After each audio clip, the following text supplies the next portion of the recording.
বন্ধুরা, আমরা সবাই ঈদ মার্কেটিং করেছি, কি বলেন?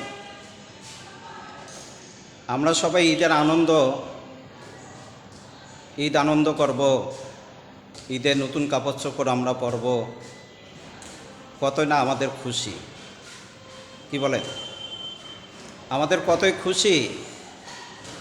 কিন্তু যেসব মানুষগুলা যাদের ঘর নাই, বাড়ি নাই, থাকার কোনো জায়গা নাই, যে তাদেরও তো মন চায় যে ঈদে একটা নতুন পোশাক পরবে, ঈদে একটা নতুন পোশাক পরে তারাও তো মন চায় যে তারাও ঈদগায় যাবে।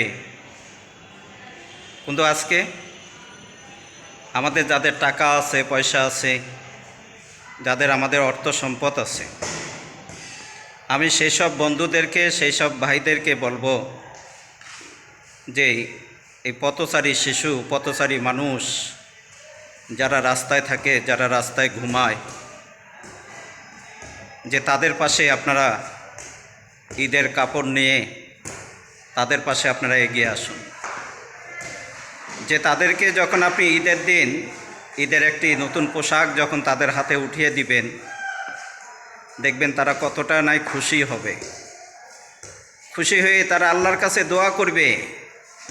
আর ওই ব্যক্তি যখন সেই ঈদগায় যাবে, আল্লাহ তাআলা যে ঈদের নতুন পোশাক দেওয়ার কারণে আল্লাহ সুবহানাহু ওয়া তাআলা তিনি বলেন যে ফেরেশতাদেরকে দিয়ে আল্লাহ পাক ঘোষণা করতে থাকেন যে আল্লাহ আপনার ঈদের নামাজ কবুল করেছেন এবং আল্লাহ আপনার দোয়া কবুল করে নিয়েছেন।